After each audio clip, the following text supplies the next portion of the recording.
Hey guys, welcome back to Let's Play Pokemon Red. FireRed, excuse me.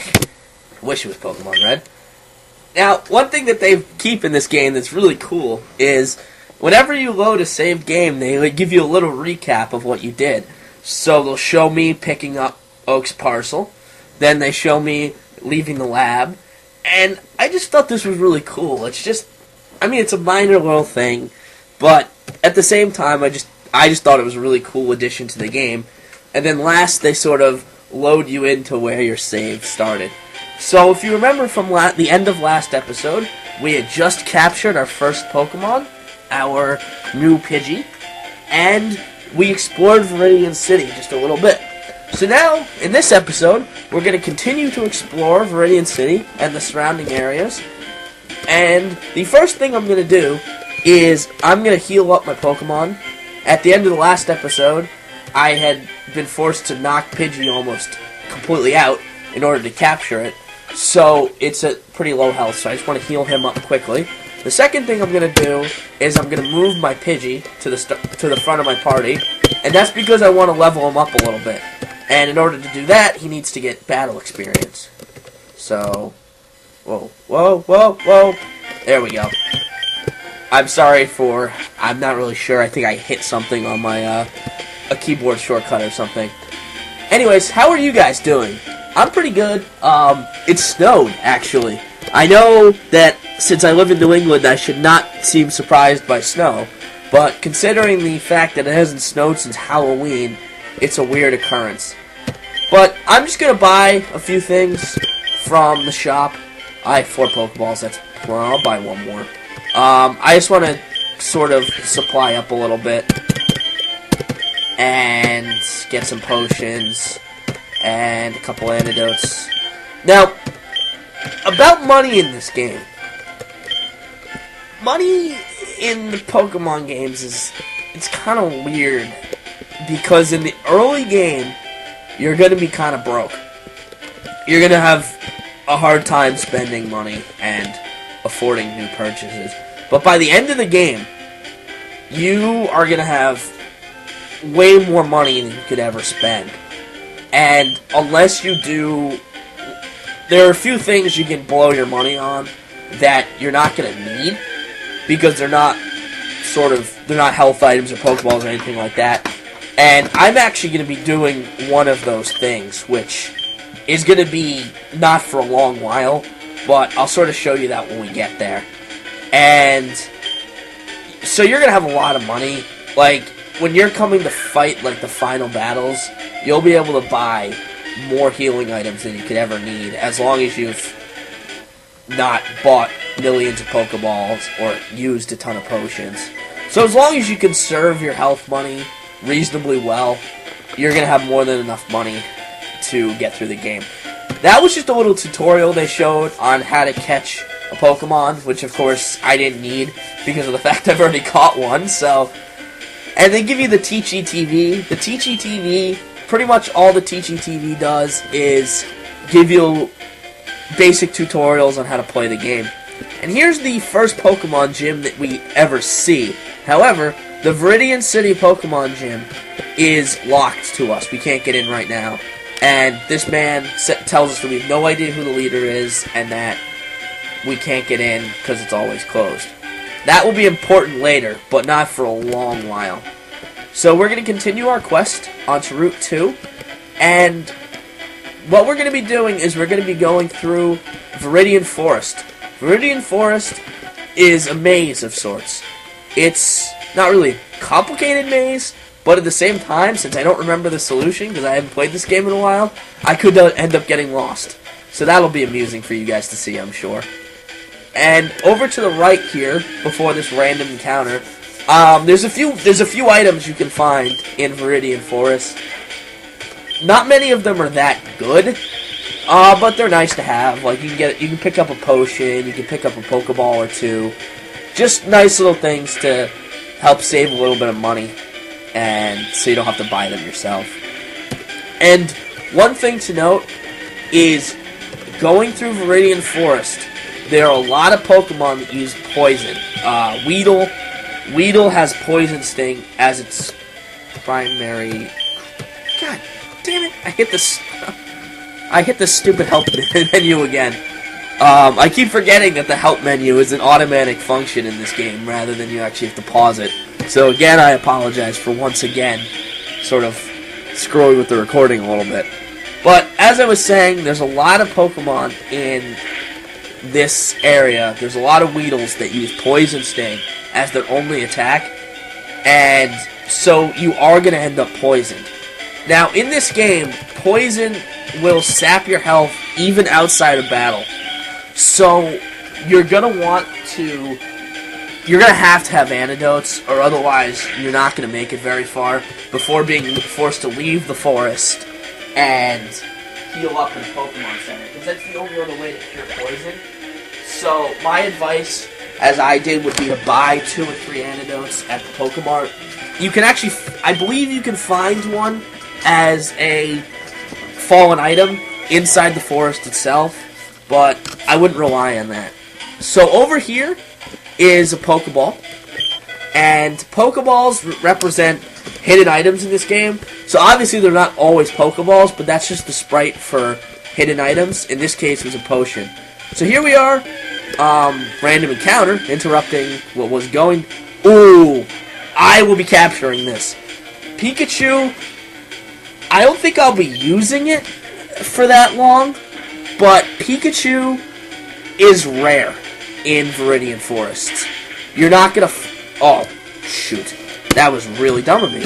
I, for some reason, forgot that Pidgey was weak to electric types. That was really dumb on my part. So,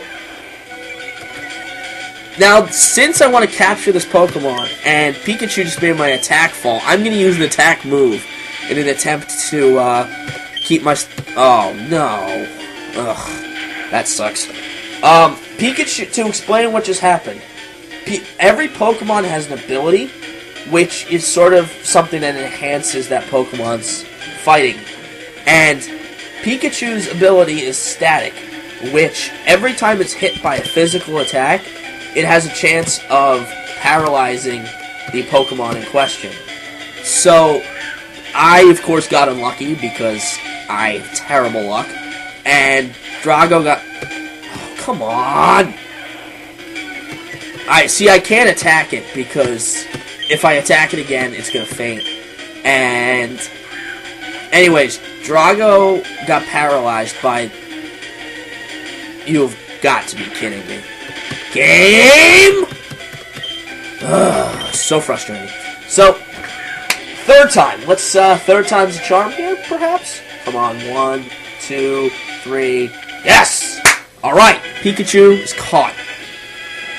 So, we get to add Pikachu's data to the Pokedex. Now, let's see. What do I want to nickname the captured Pikachu? It's a girl? So...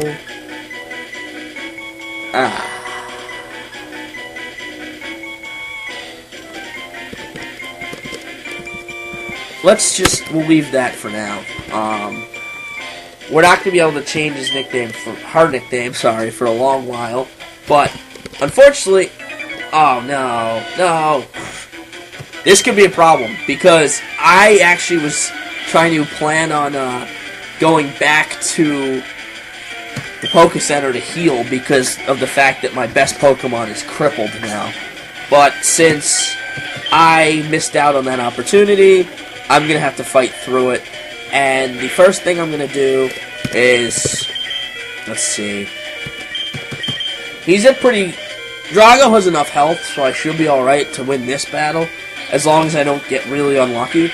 The one nice thing about me being paralyzed right now, in Pokemon, you cannot have more than one status infliction, which means I cannot get poisoned by Weedle's Poison Sting attacks. Effectively, I'm immune to poison.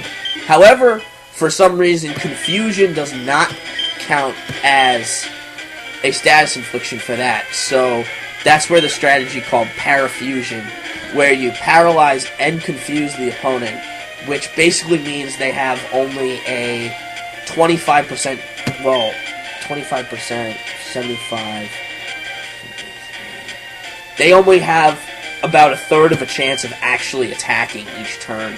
So in effect, Parafusion is really effective in stalling out the opponent and making them wear themselves down, actually. But anyways, back to this battle. The other thing that Paralyze does, your speed is reduced to a quarter of what it normally is. So basically, you're always going to move second. So these Caterpie and Weedle using String Shot on me was a complete waste, because there was no way I was going to outspeed them anyway. So that was kind of dumb on their part. But the computer trainers aren't very good at using the effective moves because of the way the CPU is programmed. Sometimes they'll use really stupid strategies, but at other times they'll perform fairly well. So it just depends on each battle and the moveset the Pokemon actually has. So what I'm going to do here is I'm going to run back and quickly heal up again, because I got myself paralyzed and my Pokemon are low on health now, so I don't want to faint in the forest. Because of the fact you can't get revives until later in the game, what a revive will do is it brings a fainted Pokemon back up to half health. But because we can't get those until later in the game, basically we have to be really careful to not have any Pokemon faint. Especially my starter, because my starter is going to be the Pokemon that sort of bails us out of any trouble in the early going. And if he faints, I'm probably going to white out, which is embarrassing, and I don't want that to happen at all in this Let's Play. So I'll do my very best to just sort of be careful and play it safe. About playing it safe, one way to do that, which is something I won't be doing, but is an option that's out there, is you can just grind levels on wild Pokemon, so you out-level everybody. Now, to be blunt, I don't have the patience to do that. I simply don't have the patience to sit there and fight random encounter after random encounter in order to increase my levels. But what I will do is, I am willing to purposefully run into trainers to get money and to boost my levels. Especially trainers like Bug Catchers, which are pretty weak, and I should not have a problem with them. Although I am pretty low leveled compared to their Pokemon, so although I have stronger Pokemon in terms of base stats, they're pretty even fights. Now, I'm going to try bringing in Pikachu here, just to see what she can do. She should have Thunder Shock, and I don't know if she has any other moves at level 3. I don't believe she will. Figures I get poisoned right away. So, Pikachu's not going to be out here for very long. So she has Thunder Shock and Growl. As I stated earlier, Growl lowers your attack stat by 1 stage. So that's useful to use on Pokemon that tend to have high attacks and use physical attacks. So Thunder Shock does a decent amount of damage. So I'm going to see if I can keep Pikachu in to win this battle to get the most experience possible. But it doesn't look like that. If I don't kill Weedle this turn, I'm going to have to switch out. But hopefully I'll be able to get the Faint. And the very nicely timed critical ensures that I get half the experience for Pikachu. And although I'm not going to be using Pikachu throughout the whole game, I do want to level her up at least a few times, just in case I need her services before I replace her. To sort of, I'm not going to spoil what I'm replacing Pikachu with, but I will be replacing Pikachu with another electric type towards the middle of the game. I'll say it's in the mid-game. I'm going to pick up another Pokemon, sort of an event-type Pokemon, but I will be replacing Pikachu with an electric type at that point. To sort of go into the team I'm planning on building, just to give you guys an idea of what Pokemon I am actually going to be using as we fight this very monotonous Weedle. obviously I'm going to be using my starter, which, as you all know, based on my exclamation when I had the chance of picking my starter, is going to evolve into Charizard. The second Pokemon I will be using is going to be this, please don't tell me. Don't die, don't die, don't die, don't die, don't die, don't die. Alright, good. I get the experience before before the poison kicks in, but I should have enough health to withstand the poison. And, oh! Alright, leveling up twice. That's cool. That's nice to see. And what I'm going to do is, I'm going to bring in Drago just to end this battle. But, so the first Pokemon I will be using is my starter, Charizard. My second Pokemon I will be using is, will be Pidgey's final evolved form, which I don't remember if I stated earlier, but is Pidgeot. The third Pokemon I will be using is the electric type that I was referring to a second ago, that I will be replacing Pikachu with.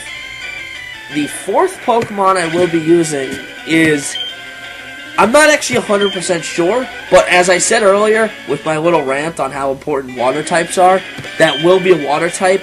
There's 2 or 3 I'm considering, but if there's a water type you'd like to see me use, throw it in the comments, and I'll definitely take a look. I know I saw a comment suggesting Lapras.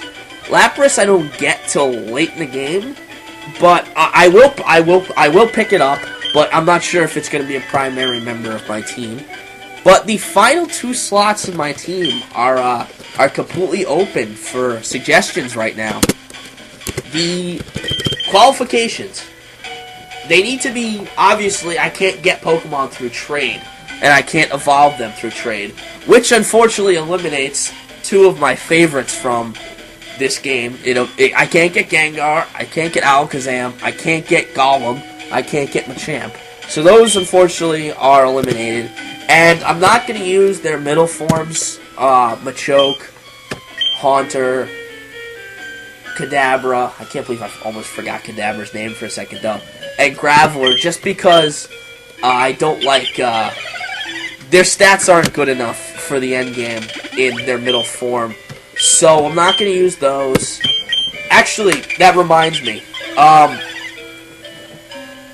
My fourth, as I said, my 4th slot's a water type, which, feel free to suggest. My 5th slot is taken. All I'm going to say is that 5th slot is going to be a fighting type. However, the 6th slot is completely open on my team right now. So, if there's a Pokemon you want to see me use that I can get without trading, and I can get relatively early, I'm going to say by the middle of the game is when I want to be able to have my team pretty much settled. So if it's a Pokemon that's available in by the 4th or 5th badge, and I can actually evolve it all the way to its final form without trading, feel free to suggest it in the comments, and I'll definitely consider it. And the reason why I'm doing this rather than just picking is I typically use a very similar team every time I play through this game and the original Red. So if there's a Pokemon I haven't really used that you suggest in the comments, and I like the look of it, and I think it would fit well into my team, I'll definitely give it a try. But here we're fighting yet another bug catcher. Bug catchers are quickly going to get annoying because we're going to be fighting a lot of them throughout the early game, because Viridian Forest is entirely bug catchers. And you're going to see them, you'll see them on most routes, you'll see at least 1 or 2 bug catchers, and they have a lot of bugs, that's what they do, and it's just sort of annoying. So, but thankfully, by the time we get to the 2nd or 3rd badge, bug catchers will be all but gone, and they'll be replaced with the other most annoying type of Pokemon in Pokemon trainers, excuse me, the Fishermen. The Fishermen, they're not hard, they're just monotonous and annoying, and you're going to see a lot of them, so be prepared for that. And wow, that's, I'm really leveling fast with Pidgey here off these bug catchers. Now, there's something I noticed just now, is I'm fearing that this Pidgey is not the one I want now that I look at its stats as it's leveling. I have a feeling that it either has a negative nature that I don't want in a Pidgey, or it has a very low attack IV. How Pokemon are raised, that reminds me, I haven't explained this yet. Pokemon have two sets of hidden values that determine their stats. The first is what's called IVs.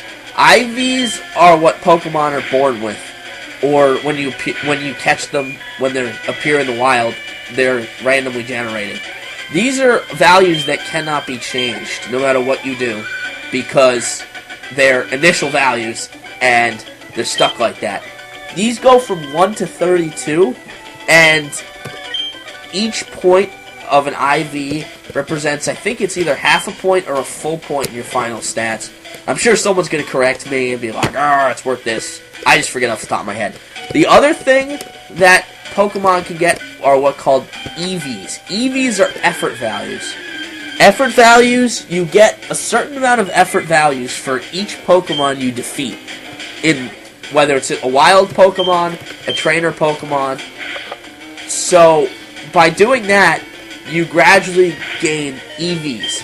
You can get a total of 510 effort values with a maximum of 252 in each stat. Every 4 points of effort value represents a bonus of 1 point in your final stats. So, if you divide 252 by 4, 126, 63. Is that right? 252. Alright, someone's going to have to correct me in the comments if I'm wrong here, but I believe that it's a total bonus of 252 divided by 2 is 126. 126 divided by 2 is 63. It's a bonus of 63 points in the stats you choose at level 100. And once again, we're going to be fighting yet another bug catcher. Again, I said this was going to get annoying. And this one has a Metapod. However, what's nice is that Hermes now has Gust, which is a flying type move, so it's now super effective against the bug types, which is going to allow us to quickly dispatch these bug types rather than having this be incredibly monotonous and taking like 3 damage per hit off them, especially when they continue to spam Harden or make us lose speed. But what is nice about these early Pokemon is that we're leveling up pretty nicely now. Drago is already at level 10. Hermes is at level 9. However, what I'm gonna have to train Drago chiefly here because I need Drago to learn a certain move in order to defeat Brock without having to resort to other measures. So I'm gonna actually, after this battle, I'm gonna move Drago out to the front of my party and use him primarily until I learn said move. But what's nice is we're nearing the exit of this forest, which means we're going to be able to heal up, and we're going to be able to continue our adventure and explore Pewter City, which of course will be in the next episode because we're already getting up on time. However, I do want to make it out of Viridian Forest in this episode. So this is actually going to be a nice long episode because even though we can see the exit right there, we have there's a few trainers blocking the way, and as we all know by now, trainers are forced fights if they see you, and the way the trainers are sort of, they're assembled here, they're all unavoidable, so we have no choice but to fight them. The good news is that a level 11 Charmander basically will make short work out of every single one of these trainers. Ember is a move that these bugs simply can't, they can't take Ember and do very well.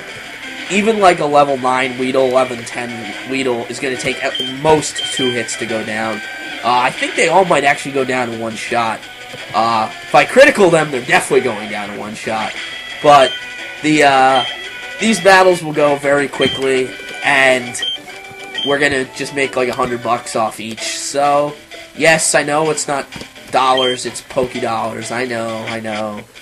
and the symbol is not dollars, but I'm just so used to calling money dollars because I'm an American, I know, I'm uncultured, whatever. But we're back on the other side of Route 2. Yes, Route 2 continues between Viridian City and Pewter City, even though the forest gets between the start of Route 2 and the end of Route 2. So, the reason why I went back into this grass is that I want to be able to level up my Charmander to level 12, which is going to be not that long, 2 or 3 fights at the most. And the reason I'm doing that is, if I recall correctly, I'm going to be learning the move that I need to learn for the Pewter City Gym if I get to level 12. So here's our Pidgey, another level 3 Pidgey. One thing I do want to check about this Pidgey right now is I want to check its nature, and I'm going to check this after this fight.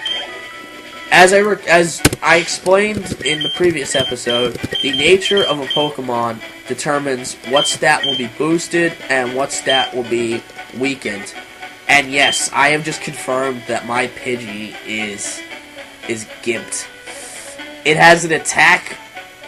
Pidgey's primary stats are attack and speed. Unfortunately, the Pidgey I captured, which is something I really should have checked before I trained it, has a weakened attack stat. So what I'm actually going to do right now is I am going to capture a new Pidgey. I know that I should have done this earlier. I should have checked as soon as I captured it. But because I neglected to do that, I don't have a choice. I'm going to have to capture a new Pidgey and re-level it, which is going to be a pain. So that I'll do off screen. I'll grind trainers, and unfortunately, the move I thought I was going to learn at level 12, I don't learn at level 12. Now that I think about it, it's either 12 or 14. So I will be doing some grinding off screen at the conclusion of this episode, but I do want to show you capturing my new Pidgey. So I'm gonna just keep quickly dispatching these Rattatatas. I mean, Pidgey's like the third most common Pokemon in the fucking game, and I can't even run into one when I want to run into one. So I'm gonna pray that this is a Pidgey. Alright. It's a Pidgey, level 3. Unfortunately, this one's a girl, so I'm gonna have no choice but to kill this one. No, I'm not sexist. Actually, fun diatribe I'm going to go into about Pokemon being sexist. In Generation 2, Gold and Silver, Pokemon added genders. Yes, I know. The first games did not have genders. Now, they didn't have separate coding for storing a Pokemon's gender. I suppose that it was because they didn't have enough room on the cartridge to store the Pokemon's gender as a separate binary value. So what they ended up doing was, and I'm having god-awful luck with running into a male Pidgey so I can use my nickname, the value was stored as a check on the Pokemon's attack stat. Now, what this means is that the Pokemon, as I said earlier, Pokemon have IVs. The IVs from 0 to 16, as in the worst IVs for a Pokemon's attack stat, represented the female gender. The IVs from 17 to 32 represented the 17 to 31, I apologize, represented a Pokemon's attack stat being high, but also meant that that Pokemon was male. So basically what that meant was, all male Pokemon had a higher attack stat than all female Pokemon of the same species level EVs. So basically, yeah, Pokemon was a little sexist. So no, don't blame me for this. It's their fault, not mine. However, this is starting to get really annoying really fast. I've run into, I think that's 5 female Pidgeys now, and not a single male one. And at this point, I'm not even going to care if it's level 3. I just want to capture it and be done with this episode. So, because I've now broken the 30-minute barrier here, I think, based on looking at my time. I'm at half an hour now. And that's a pretty long recording. It's really long. And I sort of accidentally extended it by the stupid quest to find a male Pidgey. So now, finally, we have a male Pidgey available to us. The problem that I now face is I'm going to have a hard time not killing this Pidgey. So I can capture it. I should be able to use a Gust here and not kill it, but knowing my... Alright, good. I was kind of expecting that to crit. So, let's take out our... Go to our balls. How many Pokeballs do we have? Alright, we have 2. It gives me 2 chances to capture this Pidgey. So, let's hope this works. 1, 2, 3, click. About catching Pokemon. All of the sort of superstitions you've heard about holding down the B button while you throw it, holding down the B button when the ball opens, all those sorts of things. None of those work. None of them affect the capture rate of the Pokemon. I know, I always used to do it too. I always used to hit B right when the ball opened and took the Pokemon into it. I always did that. I was convinced it helped me catch it, but it simply doesn't. So now, let's take a look at New Hermes, and hope that New Hermes has the nature I'm looking for. Summary, careful. Alright, careful's not the best nature for a Pidgey, but it's not one of the ones that's going to basically make it unusable. So, we've reached Pewter City. So next time on Let's Play Pokemon FireRed, we're going to explore Pewter City, see what this wonderful town has to offer, and we may possibly get into our first gym battle. So thanks for watching, everybody, and I hope to see you again.